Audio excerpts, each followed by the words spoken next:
So the first question we're going to look at is we're going to go back to the drunk drivers being given tests. The same percent, 78% of the drivers are given a breath test, 36% are given a blood test, and 22% are given both tests. First question, are giving a DWI suspect a blood test and a breath test mutually exclusive events? So if I look at my table, the rule actually says that that the probability, we'll get that up a little higher, my pen, I want to use blue, it says that the probability of E or F has to equal the probability of E plus the probability of F. And I'm going to remind you that A is a breath test, and the probability of A was 0.78. B is a blood test, and the probability of B, we said, was 0.36.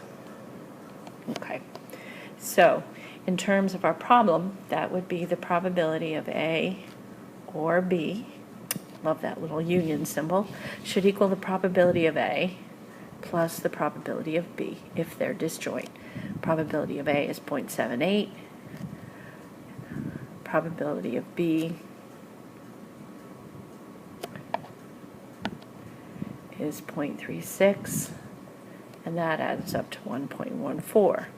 Well, that's impossible. We can't have a probability that's greater than 1. So that's clearly not true. They can't be disjoint. But we've also looked at the idea that the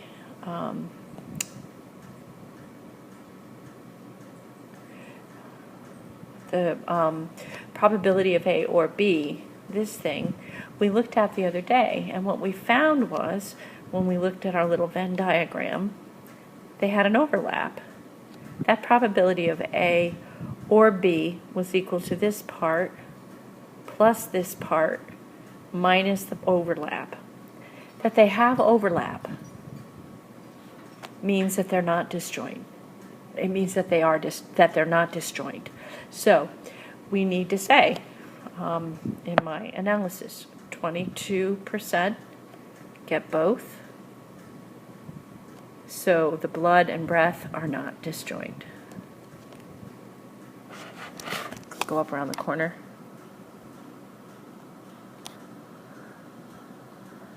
Blood and breath tests are not disjoint. They are not mutually exclusive. Okay. So the next question is, are the two tests independent?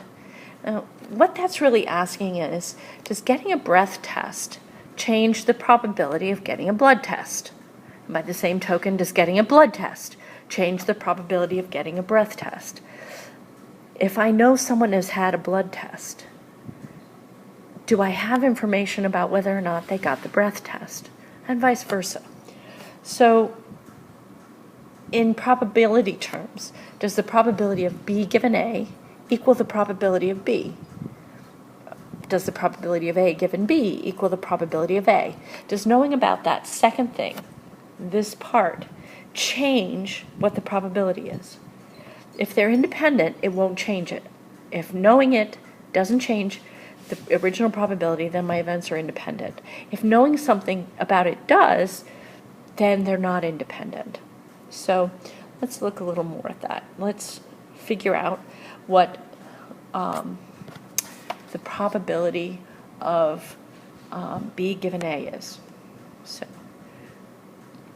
the probability of B given A is equal to, I look up at my table, I know the person had the breath test. That's 0.78. And I know the probability that they got, that I'm interested in, that they got the blood test. That's 0.22. And that is equal to 0.2821.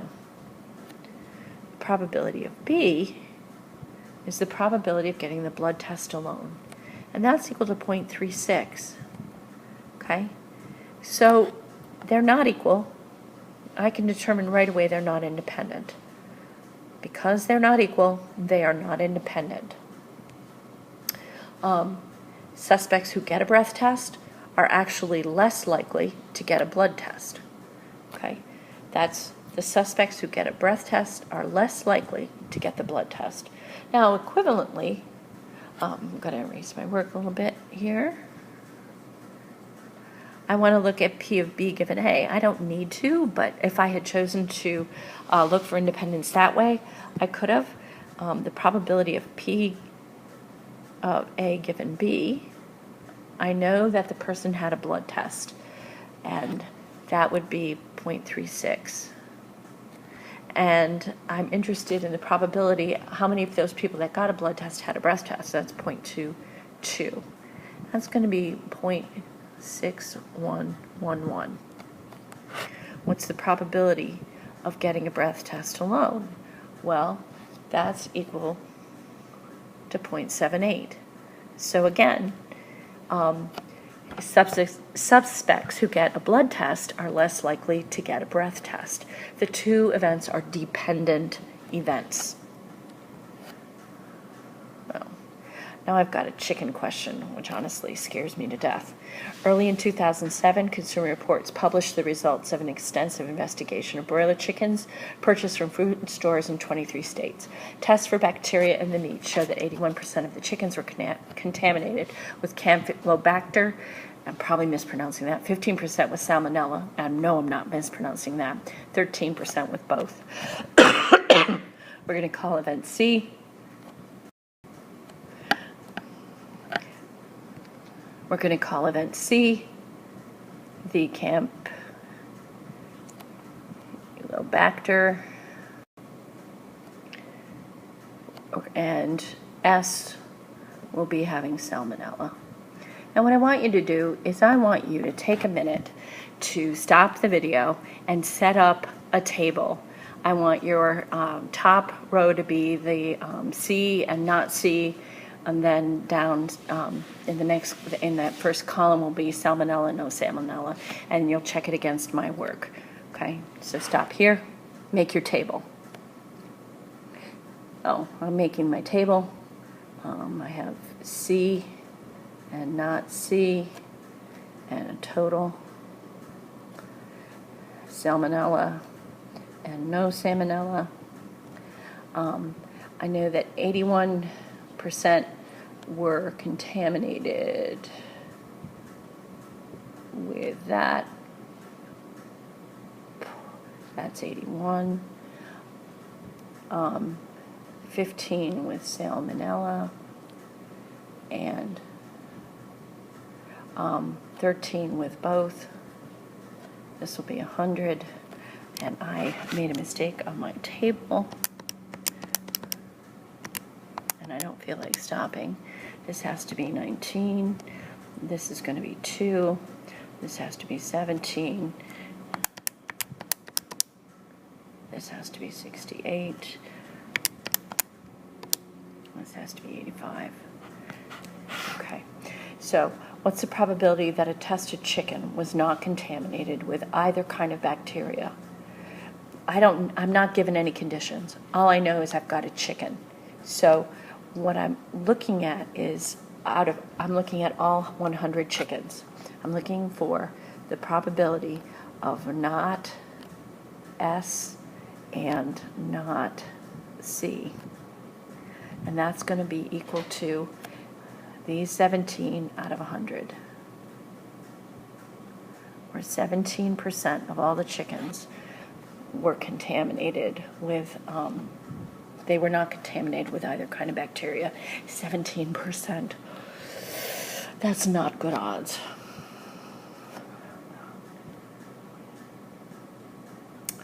Are they disjoint? Explain.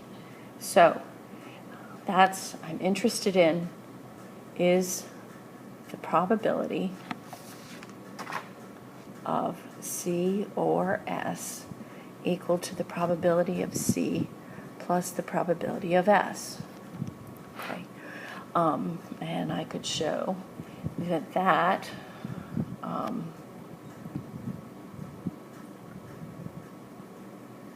it would be 81 plus 15.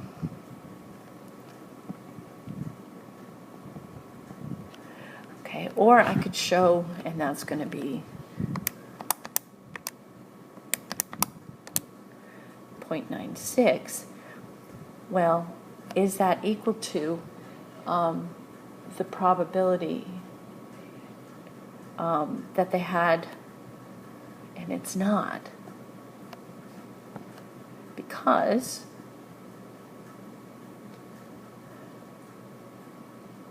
I have an overlap. I have 13% that were in both. It doesn't come out to be. And so here's a case where my Venn diagram would have been helpful right off the bat.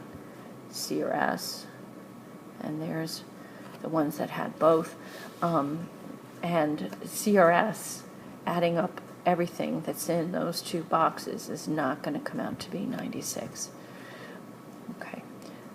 You can demonstrate your work with the Venn diagram. The probability of C or S is equal to that thing minus the overlap. And the overlap was 13%.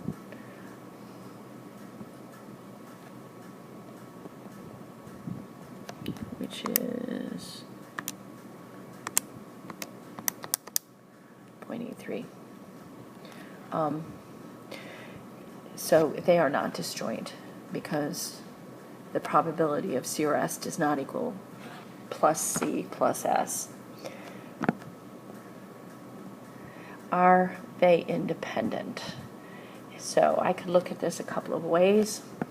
I could look for the probability of C given S to be equal to the probability of C. Conversely, I could look for the probability of S given C to be equal to the probability of S. It doesn't matter which way you go. So the probability of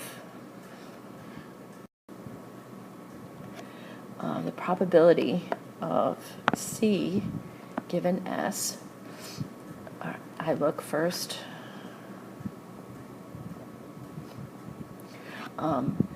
I'm looking only at those with salmonella. I know that I have a chicken with salmonella. There are 15 of them. Of that 15, how many had the C bacteria? And 13 out of 15 did. And 13 out of 15 is 0.8667. What's the probability that they have C? That comes out to be 19%. So they are clearly not independent. You're way more likely to have the C bacteria if you know that it has salmonella. And I know the same thing will happen if I looked at the probability of S given C. So they are not independent because those two probabilities are not equal.